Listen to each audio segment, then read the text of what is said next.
Assalamualaikum warahmatullahi wabarakatuh. Halo, kembali lagi dengan kami channel Fakta Kehidupan. Terima kasih kami ucapkan buat kalian semua dimanapun kalian berada yang setia menonton channel kami dan ikut komen-komen di kolom komentar. Kalian juga bisa kirimkan kesan dan berbagi cerita untuk kami bawakan lewat nomor yang tertera di video. Nah, kali ini salah satu subscriber kita yang berbagi cerita yang tentu saja nama dan tempat sudah kami samarkan. Cerita kali ini menceritakan tentang rebut suami orang, selebgram pelakor ini dapat karma instan. Gak usah lama-lama lagi, mari kita masuk ke ceritanya.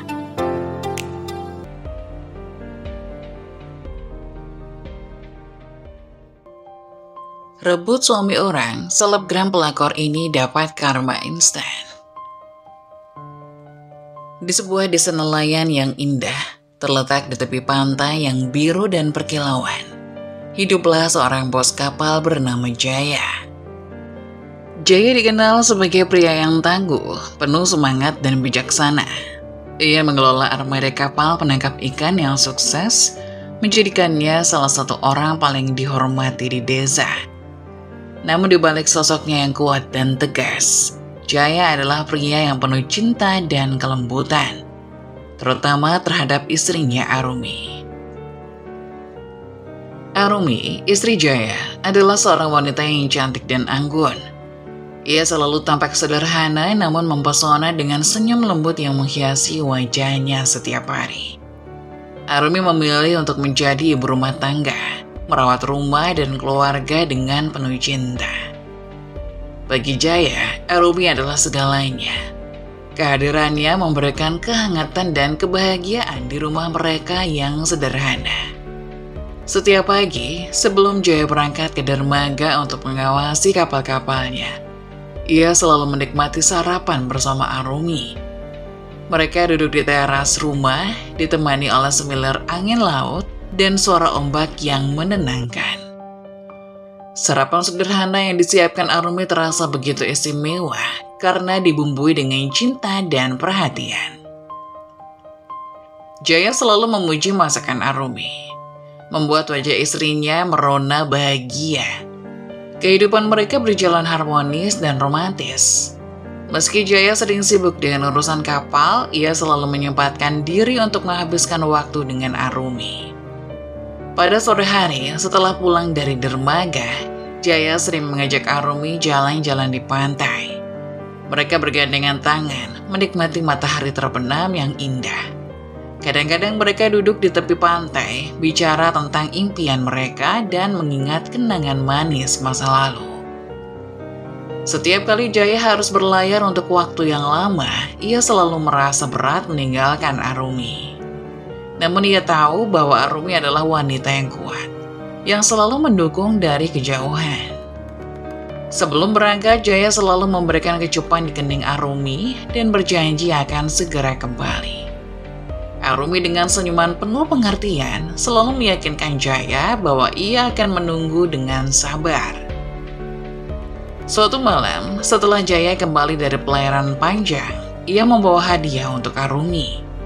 Sebuah kalung sederhana yang terbuat dari mutiara laut, hasil tangkapan dari pelayarannya. Arumi terharu, bukan karena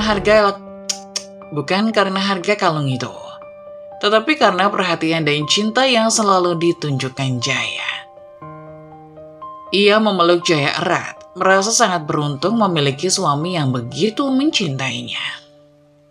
Kehidupan Jaya dan Arumi adalah cerminan dari cinta yang tulus dan pengertian. Mereka saling menghargai dan mendukung, menjadikan setiap hari sebagai anugerah yang indah. Meski hidup di tengah kesederhanaan, cinta mereka adalah harta yang paling berharga. Dan di desa nelayan yang tenang itu, Jaya dan Arumi menjadi contoh pasangan yang harmonis, menginspirasi orang-orang di sekitar mereka untuk selalu menjaga cinta dan kebahagiaan dalam rumah tangga. Kehidupan bahagia Jaya dan Arumi semakin lengkap ketika mereka dikaruniai seorang anak laki-laki yang tampan dan sehat. Anak itu mereka beri nama Rian, yang berarti angin, karena ia lahir pada suatu malam ketika angin laut berhembus lembut. seolah-olah memberkati kelahiran bayi mereka. Rian tumbuh menjadi anak yang ceria dan penuh energi. Sejak kecil ia sudah menunjukkan ketertarikan pada laut, sama seperti ayahnya. Jaya sering menggendong Rian saat pergi ke dermaga, memperkenalkannya pada para nelayan dan kapal-kapal yang bersandar. Setiap kali mereka berjalan bersama, Jaya tak henti-hentinya bercerita tentang keindahan laut dan petualangan di atas kapal. Arumi yang selalu setia menanti di rumah menyambut mereka dengan senyuman hangat dan pelukan lembut ketika mereka pulang. Arumi sangat mencintai perannya sebagai ibu. Ia merawat Rian dengan penuh kasih sayang, mengajarinya banyak hal tentang kehidupan, dan menanamkan nilai-nilai kebaikan yang kelak akan membentuk kepribadiannya. Arumi selalu memastikan bahwa rumah mereka adalah tempat yang penuh cinta dan kehangatan, di mana Rian dapat tumbuh dengan bahagia. Setiap sore, ketika Jaya pulang dari dermaga, mereka bertiga sering duduk di teras rumah, menikmati waktu bersama. Jaya dan Arumi bercerita kepada Rian tentang masa-masa ketika mereka berdua masih muda, tentang bagaimana mereka pertama kali bertemu, dan tentang cinta yang terus tumbuh di antara mereka. Rian selalu mendengarkan dengan penuh perhatian, matanya berbinar-binar, seolah-olah mengerti betapa kuatnya ikatan cinta antara kedua orang tuanya. Seiring berjalannya waktu, perhatian Arumi terhadap Rian semakin besar. Ia totalitas dalam perannya sebagai ibu, terutama dalam memberi ASI. Baginya, kesehatan dan kesejahteraan Rian adalah prioritas utama. Arumi menghabiskan banyak waktu untuk merawat dan menyusui Rian, memastikan anaknya tumbuh, sehat, dan kuat. Namun di tengah kesibukannya sebagai ibu, Arumi hampir tidak punya waktu untuk merawat dirinya sendiri. Lama-kelamaan perubahan mulai terjadi pada tubuh Arumi. Tubuhnya menjadi lebih gemuk. Wajahnya mulai berjerawat karena kurangnya waktu untuk merawat diri. Arumi yang dulu tampil anggun dan mempesona, kini merasa minder dengan penampilannya. Setiap kali melihat bayangannya di cermin, Arumi merasa ada sesuatu yang hilang. Ia merindukan masa-masa ketika ia merasa cantik dan percaya diri. Namun tanggung jawab sebagai ibu membuatnya menomorduakan hal itu. Perasaan minder itu perlahan-lahan mulai menggerogoti kepercayaan dirinya. Arumi seringkali merasa cemas dan tidak nyaman ketika berada di dekat orang lain, bahkan di hadapan Jaya. Ia mulai berpikir bahwa Jaya mungkin tidak lagi melihatnya seperti itu, tidak lagi mengaguminya sebagai wanita yang cantik. Arumi mencoba menyembunyikan perasaannya, tetapi di dalam hati ia merasa sedih dan tidak yakin dengan dirinya sendiri. Suatu malam, ketika Rian sudah tertidur lelap, Arumi duduk sendirian di ruang tamu. Ia memandang keluar jendela, melihat bulan yang bersinar lembut di langit malam. Di hatinya, perasaan minder dan kesepian semakin terasa. Jaya yang baru saja pulang dari dermaga melihat Arumi yang termenung. Ia segera mendekatinya dan duduk di sampingnya. "Kenapa kamu terlihat sedih, sayang?" tanya Jaya lembut. Arumi mencoba tersenyum, tapi air mata mengalir di pipinya. Ia akhirnya menceritakan semua yang ia rasakan. Bagaimana ia merasa minder dengan penampilannya. Bagaimana ia takut Jaya tidak lagi mencintainya seperti dulu. Jaya mendengarkan dengan penuh perhatian, menggenggam tangan Arumi erat-erat. "Arumi," kata Jaya dengan suara penuh kehangatan. "Kamu adalah wanita yang luar biasa. Kamu telah memberikan segalanya untuk keluarga kita, termasuk untuk Rian. Penampilanmu tidak pernah mengubah cinta yang aku rasakan untukmu. Kamu selalu cantik di mataku, bukan hanya karena wajahmu, tapi karena hatimu yang penuh cinta." Jaya kemudian memeluk Arumi, memberikan rasa aman yang ia butuhkan. "Aku mencintaimu bukan hanya karena penampilanmu, tapi karena siapa kamu sebenarnya. Kamu adalah ibu dari anak kita, pendamping hidupku dan wanita yang selalu membuatku bahagia. Tidak ada yang bisa mengubah itu." Mendengar kata-kata Jaya, Arumi merasa lega. Ia menyadari bahwa cinta yang mereka miliki jauh lebih dalam dari sekedar penampilan fisik. Cinta itu didasarkan pada pengertian, pengorbanan, dan rasa saling menghargai. Malam itu, Arumi merasa beban di hatinya perlahan-lahan terangkat. Ia menyadari bahwa ia tidak sendirian dalam perjalanannya sebagai seorang ibu, dan bahwa Jaya akan selalu di sampingnya, mencintainya dengan sepenuh hati. Meski Jaya selalu meyakinkan Arumi bahwa ia mencintainya tanpa syarat, kehidupan mereka mulai mengalami sedikit perubahan. Jaya yang dulu selalu menyempatkan waktu untuk bersama keluarga setiap hari, kini semakin jarang pulang dengan alasan sibuk bekerja. Armada kapalnya semakin berkembang dan tanggung jawabnya sebagai bos kapal menuntut lebih banyak waktu dan perhatian. Awalnya, Arumi berusaha memahami situasi tersebut. Ia tahu bahwa Jaya bekerja keras untuk memastikan masa depan yang baik bagi mereka dan Rian. Namun seiring berjalannya waktu, rasa cemas mulai menyelinap ke dalam hati Arumi. Setiap kali Jaya terlambat pulang atau bahkan tidak pulang sama sekali, pikiran-pikiran negatif mulai muncul di benaknya. Apakah Jaya benar-benar sibuk bekerja? Ataukah ada sesuatu yang ia sembunyikan? Arumi merasa semakin terisolasi. Tubuhnya yang masih belum kembali ke bentuk semula setelah melahirkan dan jerawat yang menghiasi wajahnya membuatnya semakin minder.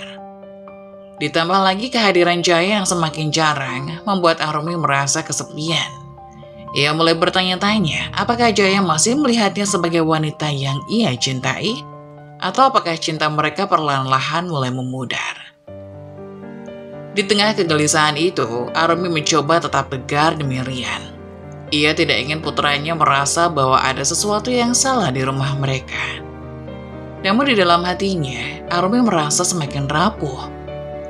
Setiap malam ketika Jaya tidak pulang, Arumi duduk sendirian di ruang tamu, menunggu sambil memikirkan berbagai kemungkinan. Ia merasa terjebak antara rasa cinta yang masih kuat dan ketakutan akan kehilangan Jaya. Suatu hari, ketika Jaya pulang lebih malam dari biasanya, Arumi tidak lagi bisa menahan kecurigaannya. Ia sudah terlalu sering merasa cemas dan perasaannya yang terpendam akhirnya meledak. "Jaya, aku tidak bisa seperti ini terus," kata Arumi dengan suara bergetar. Matanya penuh dengan air mata. "Kamu bilang sibuk kerja, tapi aku tidak bisa menghilangkan perasaan bahwa ada sesuatu yang kamu sembunyikan dariku." Jaya yang kelelahan setelah seharian bekerja terkejut mendengar tuduhan itu. "Apa maksudmu, Arumi? Aku kerja keras untuk kita, untuk masa depan Rian." Namun Arumi tidak puas dengan jawaban itu. Perasaan cemas dan tidak aman yang telah ia pendam selama ini membuatnya berpikir lebih jauh. "Aku tidak percaya, Jaya. Bagaimana jika kamu sebenarnya punya orang lain di luar sana? Bagaimana jika kamu punya simpanan?" Jaya terdiam, mencoba mencerna tuduhan yang baru saja dilontarkan oleh istrinya. Matanya menunjukkan rasa sakit dan kekecewaan yang dalam. "Arumi, bagaimana bisa kamu berpikir seperti itu? Apakah ini yang kamu pikirkan tentang aku selama ini?" "Bagaimana aku bisa tidak berpikir seperti itu, Jaya?" balas Arumi. Air matanya mulai mengalir. "Kamu jarang pulang, terlalu sibuk, dan aku merasa semakin jauh darimu. Aku merasa seperti aku tidak lagi cukup untukmu." Jaya merasa hatinya hancur mendengar kata-kata Arumi. Ia tahu bahwa kesibukannya telah membuat Arumi merasa diabaikan. Tetapi ia tidak pernah menyangka bahwa Arumi akan sampai menuduhnya berselingkuh. "Arumi, aku bersumpah tidak ada orang lain. Aku hanya bekerja keras untuk kita, tidak lebih. Kamu harus percaya padaku."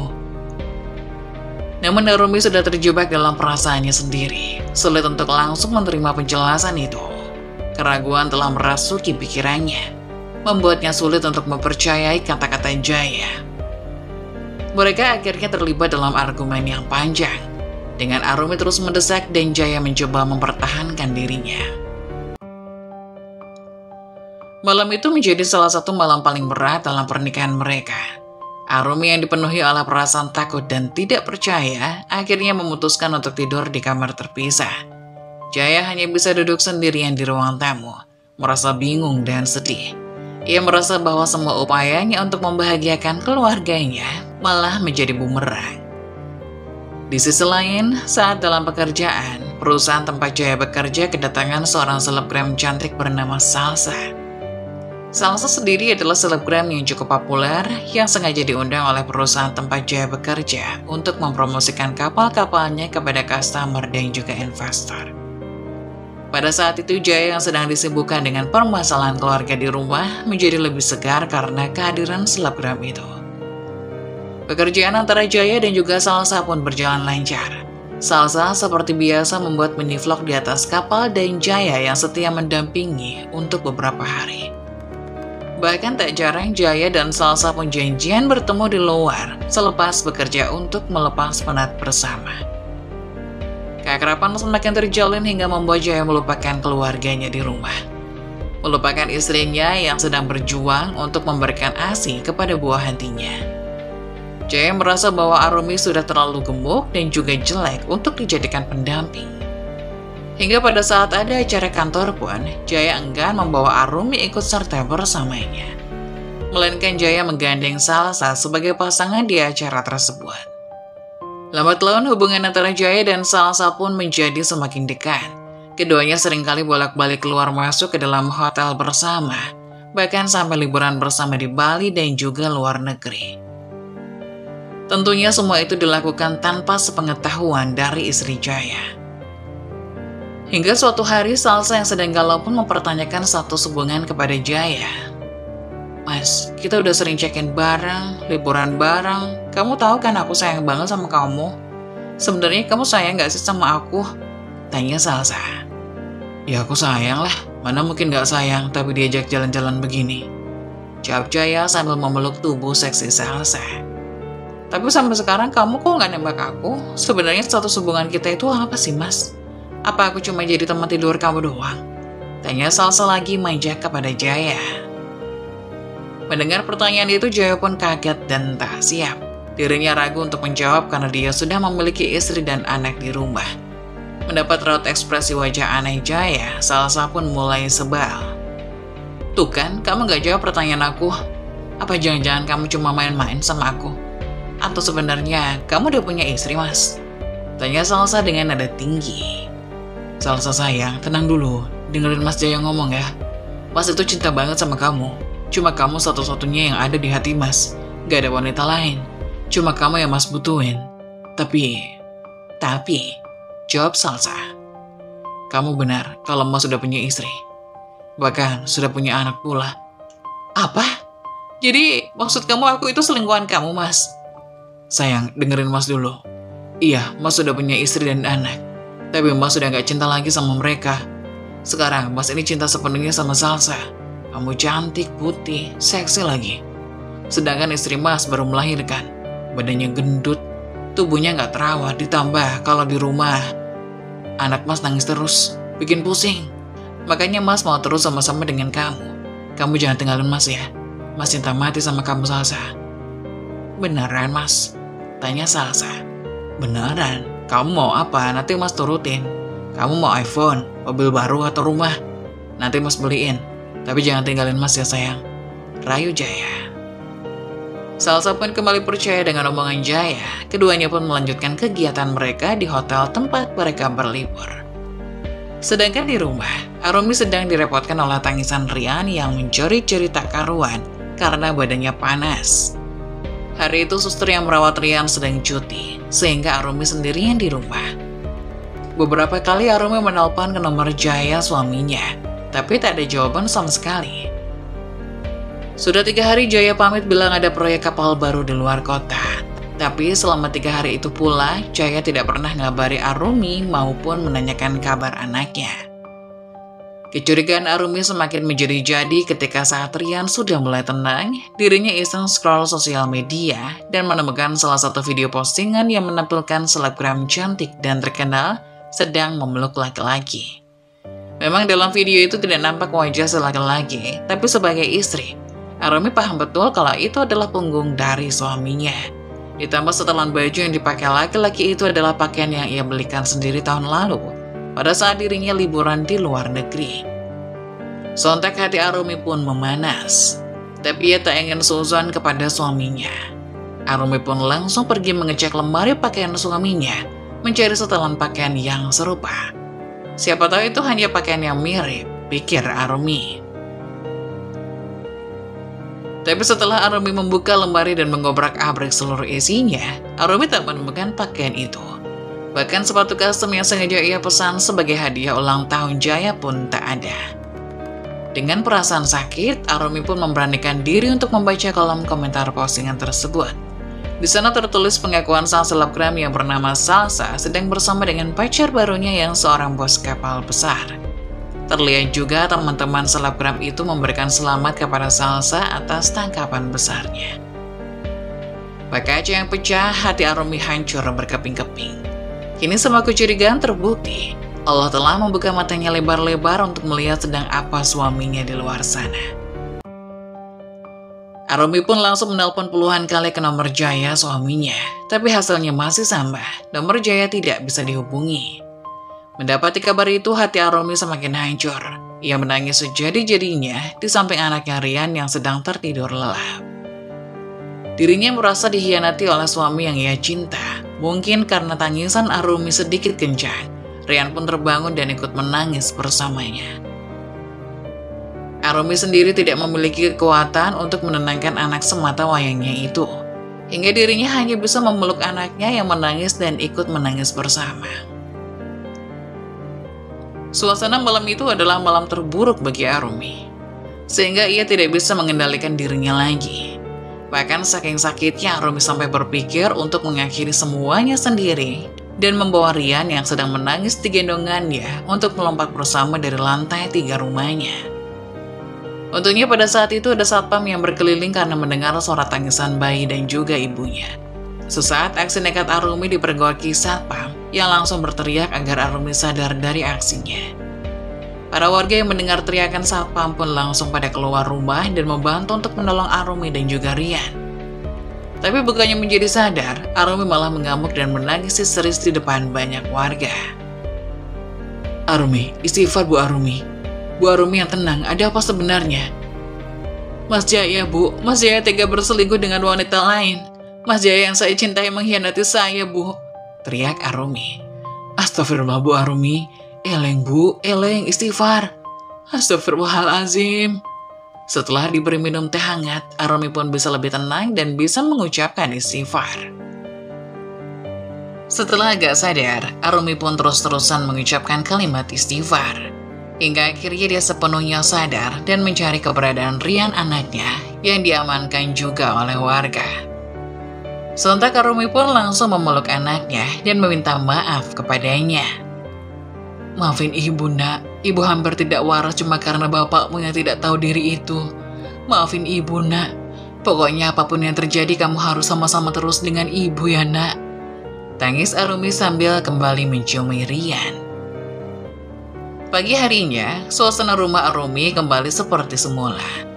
Arumi sudah bisa menguasai dirinya dengan baik. Hingga saat ia sedang menyuapi sarapan anaknya, tiba-tiba ada suara mobil datang. Terlihat suaminya pulang, tapi kali ini Arumi tidak menyambutnya dengan riang gembira. Bahkan Arumi seolah-olah pura-pura tidak mendengar kalau suaminya itu pulang ke rumah. Papa pulang. Kok sepi banget rumah kita mah? Sapa Jaya dengan tampang tak berdosa.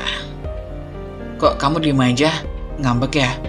Maafin Papa ya Rian, Papa sibuk banget jadi nggak bisa ngangkat telepon dari mamamu. Jadi mamamu ngambek deh. Ayo dong sayang ngomong sama aku, kamu nggak kangen sama aku? Tanya Jaya. Tapi Arumi masih diam saja. Sayang, aku bawa oleh-oleh lo buat kamu. Lanjut Jaya sambil memberikan bungkusan tas merek kesukaan Arumi. Biasanya Arumi akan menjerit kegirangan begitu mendapatkan tas itu. Tapi kali ini Arumi masih diam saja. Bahkan dengan berani Arumi mengambil tas itu dan langsung melemparkannya di depan muka Jaya. Aku nggak butuh tas yang kamu beli dengan selingkuhan kamu ya mas.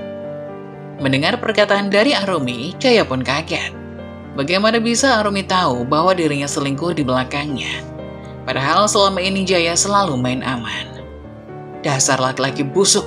Aku mau kita cerai, Mas. Sana, kamu pergi ke tempat selingkuhanmu. Merasa terpojok, Jaya pun menjadi kalut dan menampar pipi Arumi. Arumi yang untuk pertama kalinya mendapat perlakuan kasar dari Jaya pun menangis dan membawa Rian pergi dari hadapan Jaya. Mau kemana kamu? Tanya Jaya kasar, tapi Arumi tak menjawab. Oh, jadi kamu sudah berani ya? Silakan kalau mau cerai. Aku talak 3 kamu sekarang juga. Lagian kamu tidak akan bisa mendapatkan laki-laki di luar sana. Lihat saja penampilanmu. Jelek, gendut, kulitmu kasar, kusam tak pernah perawatan. Bikin malu saja. Oh, jadi itu alasan kamu selingkuh di belakangku, Mas. Asal kamu tahu saja ya, aku begini demi merawat anak kamu biar sehat. Biar anak kamu tidak kekurangan gizi. Biar anak kamu cerdas. Tapi apa yang kamu lakukan? Bukannya mendukung istri yang sedang berjuang membesarkan anak, tapi malah menyelingkuhinya. Oke kalau begitu, kita cerai. Hari itu juga keduanya memutuskan berpisah. Tidak pernah terbayangkan di benak Arumi jika ia akan berpisah dengan lelaki yang ia cintai. Teman berjuangnya selama ini. Bahkan ia juga tidak pernah membayangkan bahwa laki-laki yang selama ini dia percaya malah mengkhianatinya. Beberapa bulan setelah perceraian, terlihat Arumi yang semakin segar. Tubuhnya kembali langsing seperti semula, meski itu semua karena stres. Arumi terlihat lebih baik dari sebelumnya, hingga ia melihat postingan selebgram pelakor itu sedang jalan-jalan di luar negeri bersama mantan suaminya. Tuhan tidak tidur, kalian berdua pasti akan mendapat karma. Gumam Arumi, tak lupa ia juga nge-like foto selebgram itu untuk meninggalkan jejak. Dan benar saja, perkataan orang yang tersakiti selalu didengar Tuhan. Setelah pulang dari liburan di luar negeri, Jaya yang kini berstatus sebagai pacar Salsa dihadang polisi dan dijemput paksa begitu turun dari bandara. Salsa yang mendapati pemandangan itu langsung kaget dengan apa yang terjadi. Pak, jangan asal tangkap dong, ini pacar saya, Bapak tidak tahu saya siapa.